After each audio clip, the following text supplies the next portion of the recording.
This is Transistor.fm.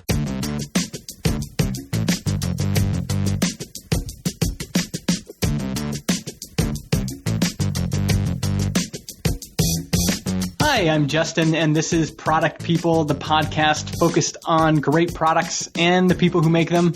And this week I have Ruben Gamez on the show. He's bootstrapped his product BidSketch while working for the man, and we'll get into that in a minute. But first, let me thank a few people who make the show possible. Joe Stump over at Sprintly has been a sponsor forever. If you want to bring transparency and sanity to your development process, you should really try Sprintly out. It's agile project management that actually works. I've been using it for a couple years now, and I prefer it to everything else I've tried. Instead of a disorganized backlog, you'll know exactly where each task sits and who's responsible. You can try it for free, www.sprint.ly, and then you get a 10% off with this coupon code, ProductPeopleTV2013. Next up, if you're creating an application that needs charts or a dashboard, I'd recommend Fusion Charts. It's a JavaScript charting solution trusted by developers around the world. They have tons of interactive and animated charts with advanced features like tooltips, drill down, chart export, and zoom. Charts work across PCs, Macs, iPads, iPhones, and Android devices. You can download a free trial at fusioncharts.com. And after all that, hey Ruben, how's it going? All right, pretty good. How's it going? I'm doing well. Now, and you're in Washington now, is that right? Yeah, Spokane, Washington. Spokane. And have you been there for quite a while? About 2 years now.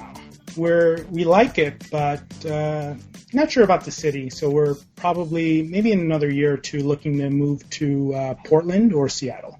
Interesting. Are you guys like into the city life? Like you'd like to be in like somewhere kind of funky like Portland? Is that the idea? We don't go to the city much, actually.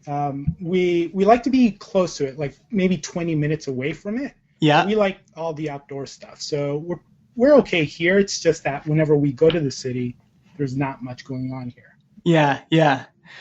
Cool. Like we like hiking and skiing and all that stuff. Right on. Well, you should move to where I'm at. Where's that? In British Columbia, Vernon, BC, right in the Okanagan. Right, yeah. That's exactly why we moved here, is to be around hiking and skiing and all that stuff. But there's lots of good spots around where you're at too. Yeah, it's not bad. So today we're going to talk about BidSketch, and maybe let's just start by having you explain what is BidSketch. What is it? Sure, it's a web app used by freelancers, consultants, and agencies to create client proposals. So it's pretty focused on that. And why did you build it? What was the kind of motivation behind it? Well, I actually was building another product at the time. I was working at my day job, and I was looking to build a product. I was kind of bored of that product. It just, the subject area wasn't very interesting to me. It was test case management. Okay. And so there was a friend who, for the first time, was going to meet a client. So I was sort of talking him through the proposal process. I went online to search for something to help him out with that. I found something like a plugin to Word, which I thought was interesting. So I looked for a web app, and I couldn't find anything. And at that point, I thought, oh, this is, I can't believe there isn't a web app that does this, right? There are invoicing apps and all that stuff. So that sort of gave me the idea to at least check into like demand and see if I might want to build it. Yeah. Let's back up just a bit. Why were you even, like you mentioned you were full-time. Why were you even building products at all? Like what was behind that? So I started to build, I don't know, like 5, 6, 7 products before in the past. And I don't think I ever finished any of them. I just would start to build something, get excited about something else, and then, or get distracted by a new language or something else and just not finish, right? So I was never serious about it for a long time. I would just kind of see the products that my company or other places that I had worked for would pay for, Mm-hmm. and thought, well, I could build something better, right? Yeah.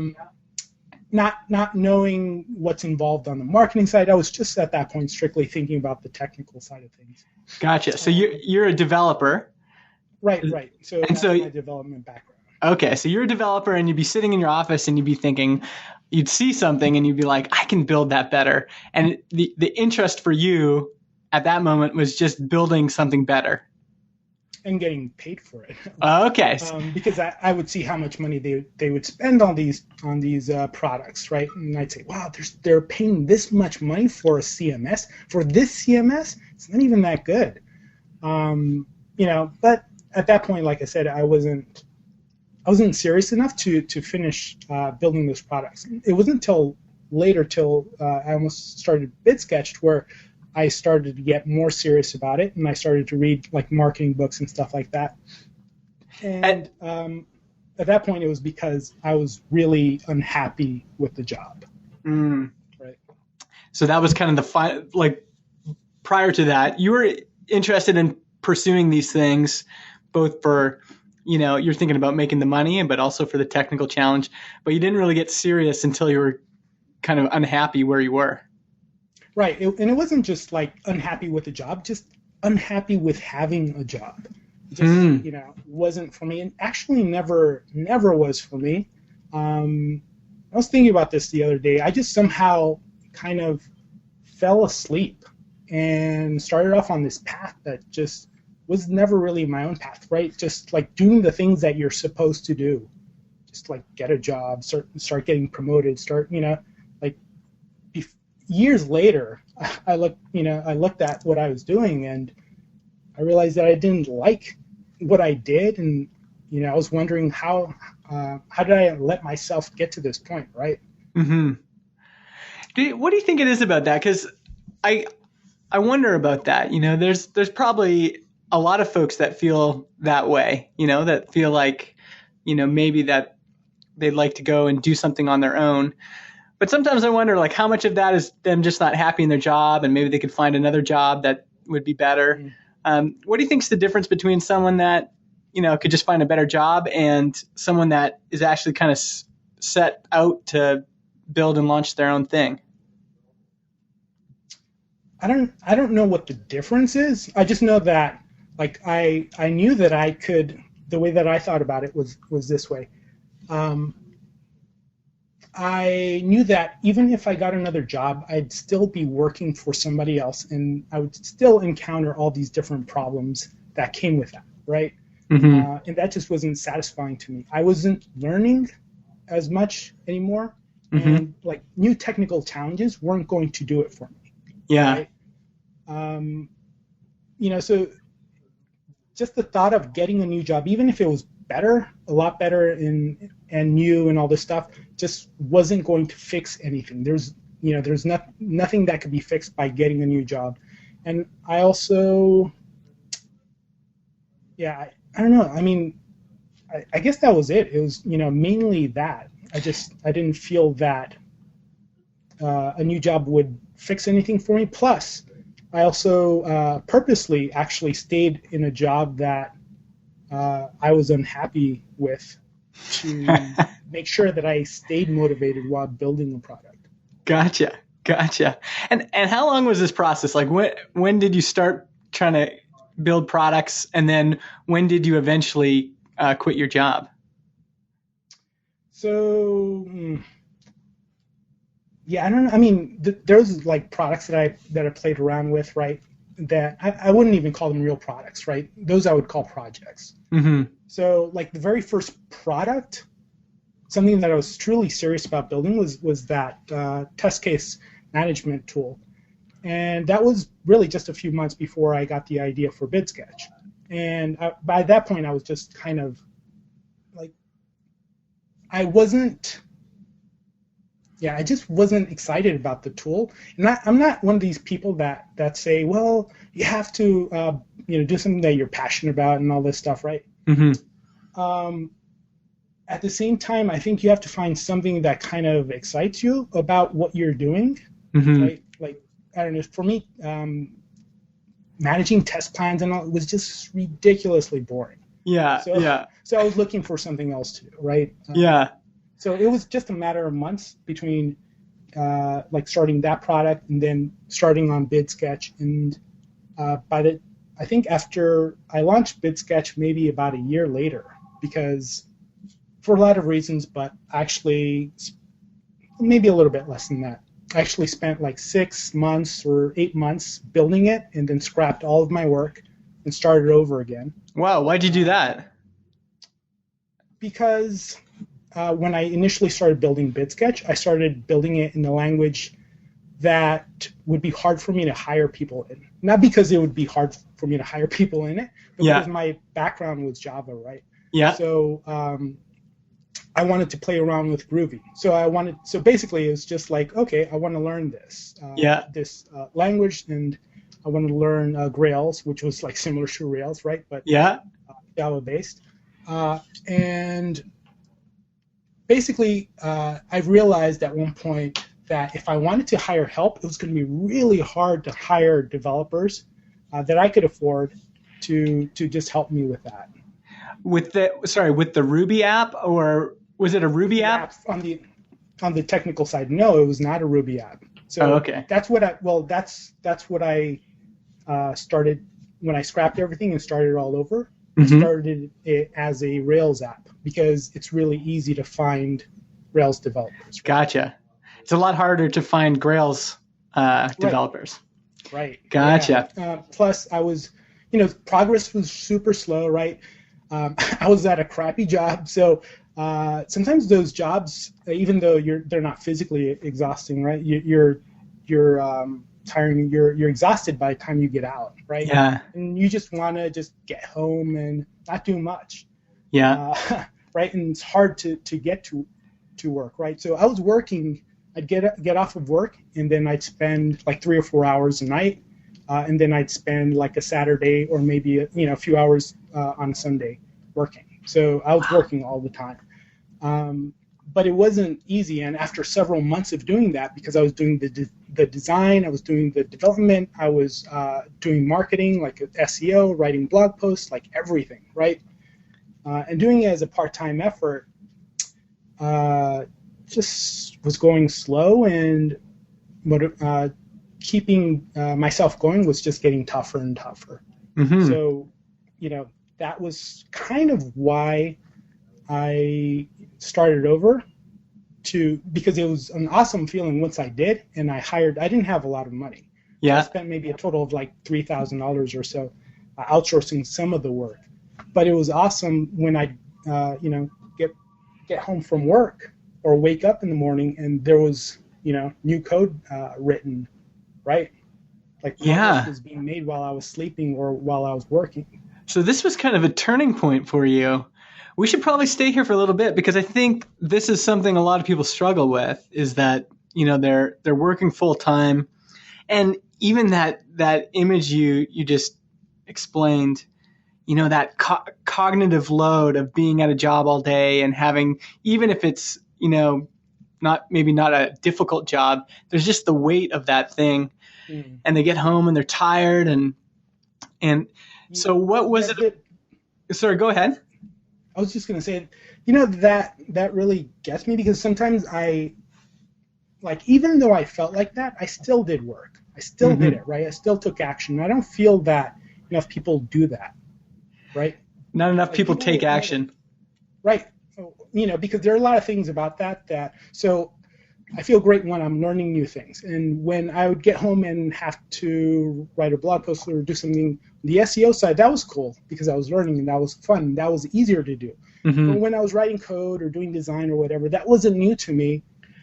So it just felt more like work, right? Yeah. And it was harder to get into the mindset to just feel motivated to do it. But I still did it. For me, one thing that worked really well was just I on the days that it was really bad and I had to do something boring, I'd tell myself, okay, just do 10 minutes worth of work. and then I can, have the night off, like play video games all night or do whatever, Yeah. whatever I want. And almost all of the time that I did that, I, do 5 or 10 minutes worth of work. I keep going because it was just hard. I'd start to get into a flow, and it was just hard to stop. Yeah. I like that. That's a good kind of technique, I think. And you've kind of brought up two things. One is that this isn't going to be easy. Like, there was a lot of hard work involved in what you're talking. I mean, 3 hours a night and then all day on Saturday. That's a lot of work.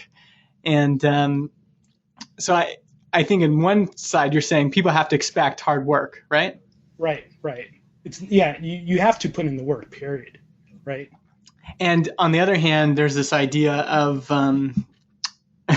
of boring work. This is kind of timely because there's a lot of things, kind of blog posts and things, people talking about boring work. And I like that idea of saying, okay, I'm just going to do 10 minutes and then I'm done. But that 10 minutes gets you started, doesn't it? Right. For me, it worked really well. You have to know yourself, right?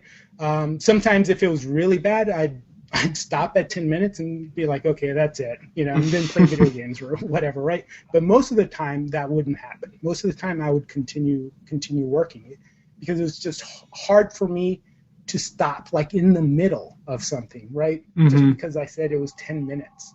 Mm-hmm. That would work pretty well. And once you turned the corner and you scrapped everything, you started again. Mm-hmm. How did that change things? Like, did that change your motivation? I mean, were you still working, 3 hours a night and on Saturdays? Yeah, I was on different things. Maybe I think I was putting in more time on the marketing side, and I was reading more, which was cool. But it was, like I said, it was just really great to see work get done. Plus, I was also learning to hire people. Fire them.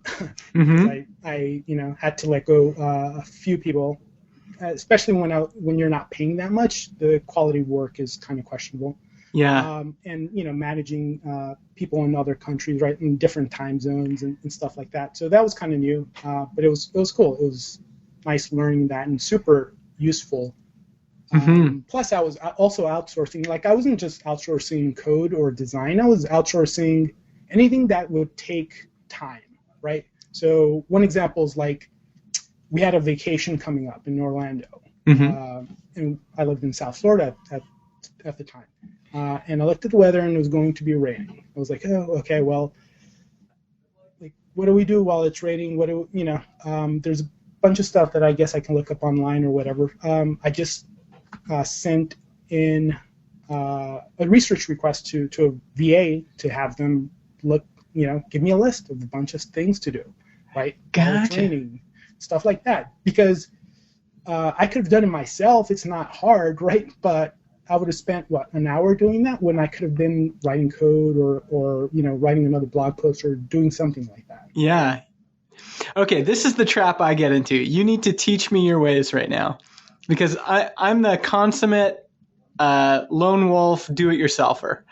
And I know that there's things like Odesk and all that can allow you to go and outsource and find people. And I've made it to the point where I've browsed for things on Odesk. For example, I needed some illustration work, and I just felt like, oh, this is overwhelming. Just looking at all these people and that whole front loading of the process.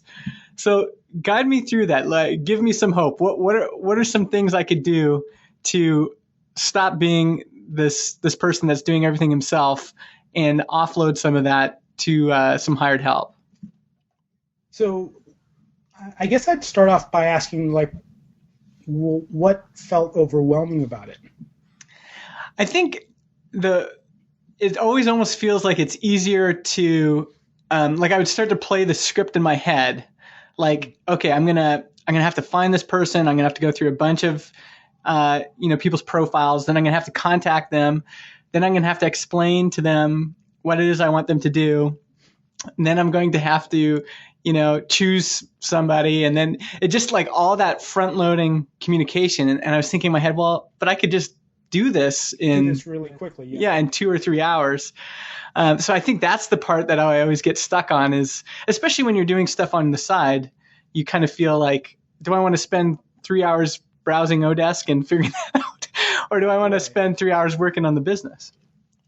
Well, I think I would think about it differently. Like, I think about it in a way where I'm saying, okay, I want to have a relationship with somebody, a virtual assistant or something like that, that can do work as needed, right? For me. So it's not like for every single one of these projects or tasks, that may take an hour, a couple of hours, I'm finding somebody new. That would be exhausting. I'd say, okay, well, I only have one thing to do right now, or maybe two things that are about, 2 tasks. They're about an hour, 2 hours. But I know that I'm still going to, come up with new things, maybe, a week from now or a month from now, whenever. So I want to find one person that I can give these sorts of tasks to. There are people that will take that sort of work, right? They'll say, whenever you have something, go ahead and send it to me, and I'll do it for you. They don't need like a guaranteed 5 hours. Some do, but many don't, right? And so I start thinking about it just differently, and then I do it in a way that makes it so that I'm not spending a whole bunch of time browsing. And this is the way that I do it. I don't spend generally all this time browsing profiles. I post something, right? And then I filter. I just do a really good job of filtering the responses. Gotcha. And maybe that's the mistake I made, is I was looking for an illustrator, so I was browsing profiles, but I should have just gone and posted an ad.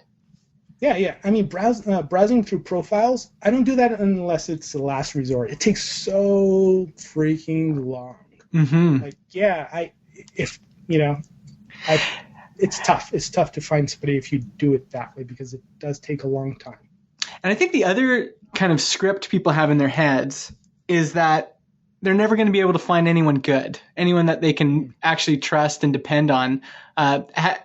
Maybe just talk about your experience. Like, have you found people that you can actually send work to? Like, you can email them and they'll get back to you and get stuff done? Yeah, absolutely. I've found a lot of people. Not everybody is good. So generally what I'll do is I'll post a project or a job, right, or a need for a certain type of person, or, position or whatever on Odesk, and then I'll get a bunch of people responding. I only look at, let's say, 4 stars and better, right, because I want to see that they have a history. And then depending on, if I'm looking for certain people in certain time zones, then I filter based off of that. I ask them to answer a question, right? So if in their initial response they haven't answered, the question or the couple of questions that I asked for, it's easy to filter them out. So then that really doesn't, you take maybe, I don't know, like 60 responses and get it down to like 10 or less. Then what I've done lately is actually, depending on the job, I give them I'll email them back. I'll give them a link to a Google form, and I ask them questions about the job. Basically, like if it's a help desk job to do support or something like that, I'll ask them to log into the app, use it for a little bit, and then answer these questions. Like, I'm a customer and I need support, right? So gotcha. I basically try them out, in that's the way that I approach it nowadays. Is I try to see how they react or communicate performing the job. Yeah, right. And this is all before you've paid them, right? Like, this is the initial part. Okay. Yep. And then even after I narrow it down, I say, okay, I have like 2 or 3 people. I hire 2 or 3 people. Right? Yeah. And I say, for the next 2 weeks, like I just did this on the development front, I do this on the support front, I do this like for anything you can do it. Yeah. For the next 2 weeks, let's work together. And then after 2 weeks, we'll talk about whether it makes sense to continue working together. Then generally, it's after that 2-week period, I'm working with, let's say, 2 people. I know that one of them I want to continue to work with, and the other one I don't. Gotcha. And so, and you do that purposefully. Like if you might hire a couple people, try them both out, and then kind of choose the one that's kind of the best fit. Right, and let them know that this is what's going on, so that they're not surprised right after the 2-week period that I'm letting them go. Gotcha. And how responsive are these folks? Like, can you email them and get stuff done right away, or what kind of lead time do you need to give people? It really depends on the person. If you say that you need somebody to be very responsive within the first few hours, then they can be. Like, it's amazing how, like, what you can get if the type of job that you're working, that you're offering, or not even a job, but let's say you just tell them that the person, like, you just, how should I say this? If you post your job in a way that makes it very appealing to them, then you're going to get better people, and they'll be more likely to be more responsive and do more for you. That's it for this week. Next week, part 2 with Ruben Gamez. He goes into the specifics of how you can hire folks on Odesk and achieve that product dream that you have. Thanks again to our sponsors, Sprintly and Fusion Charts. Go visit Sprintly, www.sprint.ly, and Fusion Charts, fusioncharts.com. I'm Justin. You can reach me on Twitter @MIJustin or by email productpeople@bizbox.ca. If you like the show, go to iTunes, search for Product People in the podcast directory, and give us a 5-star review. It really helps the show get noticed. That's it for this week. I'll see you next week with part 2.